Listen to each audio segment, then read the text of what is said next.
All right, good afternoon. These first few steps of building your kite, you'll need to pay special attention to.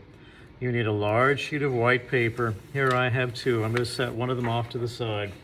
I'm going to take my large sheet of paper that's 18 inches tall, 24 inches wide, and I'm going to fold it in half. So here I am matching the corners of my paper together, matching the edges, pulling back, and folding. Now that fold's important. I'm going to take my pattern piece, this is the kite template, the pattern piece, and match its center, this far left line, with the fold on my paper. So here we go, matching the left side of the template with the left side of the paper. There we go.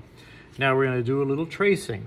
I'm going to trace a circle inside that small punched out hole there, holding the pattern piece, the template still.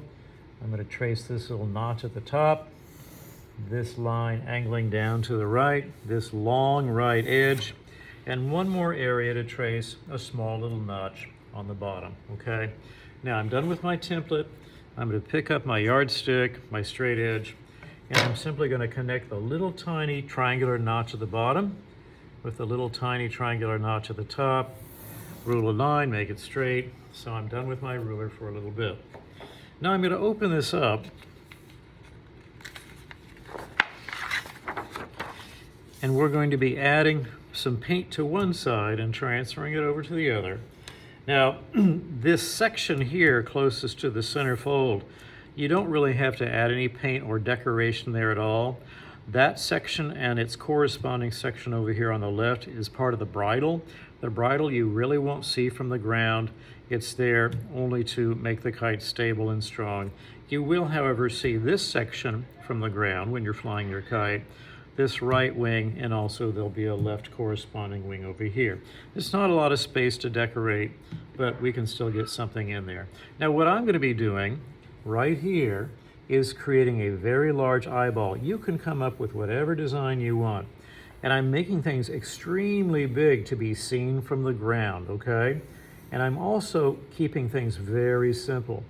You're not going to be seeing this pencil line, you're going to be seeing a paint line. So I'm going to go ahead, here's a large nostril, really crowding my space, and the little bit of a mouth that I can see with a few teeth. So I'm going to go over these lines with my black paint. Maybe I should go ahead and put a pupil in here. You can see it's a very big and a very simple design. Take my acrylic paint, remembering that acrylic paint is very bad to get into your clothes, so you be careful. Gently shake it down to the tip so no air bubbles are coming out, and gently squeeze. And then I'm just going to follow my lines here.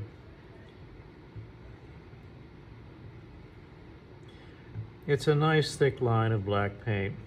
It's going to become much broader and thicker in just a little bit. I'm also going to be adding color to this, so you don't need to use a lot of this paint. We'll be adding other colors later. I think I'll put a shine right there maybe. Here's the nostril. Here's part of the mouth. Remembering I'm only doing one half of the design. Yours does not have to be a face like mine is. And I think I might put another small wiggly line there just to fill up that space. And then I'll put the little tiny cap back on. Now, along that center fold, I'm going to bring the paper back over and place one piece against the other with the paint inside, and then I'm going to gently press, and let that paint transfer from one side of the paper to the other. Now, by flattening the paint out like this, it'll be bigger, bolder, broader lines that I can see from a distance, and because I'm spreading the paint out, it will tend to dry a lot faster when I open the paper back up. So here we go. Let's go ahead and open the paper back up and see what we've got. Not a totally controlled process, but controlled enough.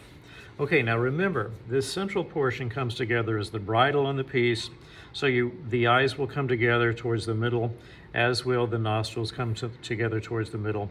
I guess if I wanted to, I could do some decoration right here, which could be the nose of the creature. I might try to do that. Let's just give it a try and see what happens.